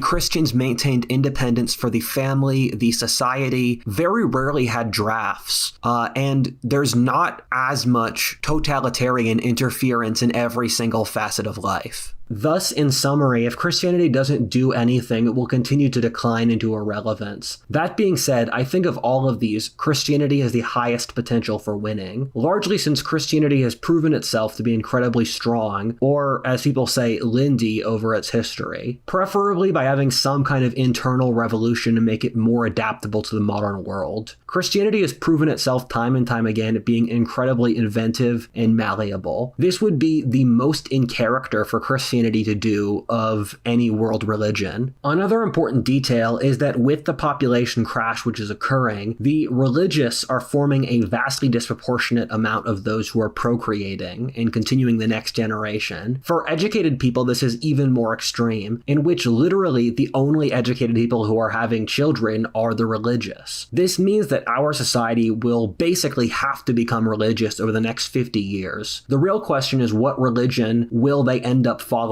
Eras of harshness like ours tend to push religion, since people need meaning in a difficult world that makes no sense. Of these four, Christianity has the best track record of giving people mental models which actually help them live with their lives. All of the other three effectively outsource behavior to the state or elites. It's their job to build a utopia so you can be happy, not that you have to change your life to live a happy life as an individual. With all that said, I'm still putting the highest bet on Christianity, but I don't want Christians to get complacent. Keep in mind your religion is still collapsing at record historic rates in your home countries. Most people can't bring themselves to believe in traditional religions even if they wanted to. If the natural order suggests we will become religious over the next few centuries, it's totally possible that completely new variations emerge, maybe descendant from the other three ideologies. The world is a crazy place and is never going to be what you think. In my opinion, the most likely victor is in fact some combination of these ideologies. Darwinism and Christianity is an easy shot. We've already seen machine worship and Marxism combine in the ruling ideology of our society, except for Marxism and Christianity, which can't combine due to both having belief structures which openly exclude the other. I find the combination of Darwinism and Marxism hard to believe, given once you believe in Darwinism, leftism makes no sense. That being said, the left has proven they don't care about logical inconsistencies in their worldview. I mean, my short answer for who will win this religious war is probably no one. Anyone who fills this void will have to adapt into something new. By the process of winning, these ideologies would evolve into something completely different. Imagine a world where Christianity really became a new state religion, where spiritual technology or exorcism are back. That's what a Christian victory as a total new worldview would have to look like. That's completely unrecognizable to Presbyterian churches today. Just imagine if you showed up and told Marx about what his ideology evolved into today, being this corporate, enabling for losers, very wealthy ruling class. Keep in mind, we are players in this game. The result is still up to us. Are you ready to play? All right, so, okay. Wolves baseball, I'll be honest with you, man. Listen, the fact that, like, Christianity is literally for, you know what I mean, like, the downtrodden is, like, I think the worst part of it, to be honest with you. Like, it's, like, I want a religion for the strong. Like, yo, for fuck's sake, can I get a religion for lions? You know what I mean? Like, legit, can we get a religion for fucking lions? Like, yo, it's kind of where it's at. We need a religion for, like, men. You know what I mean? Be fucking real-ass men.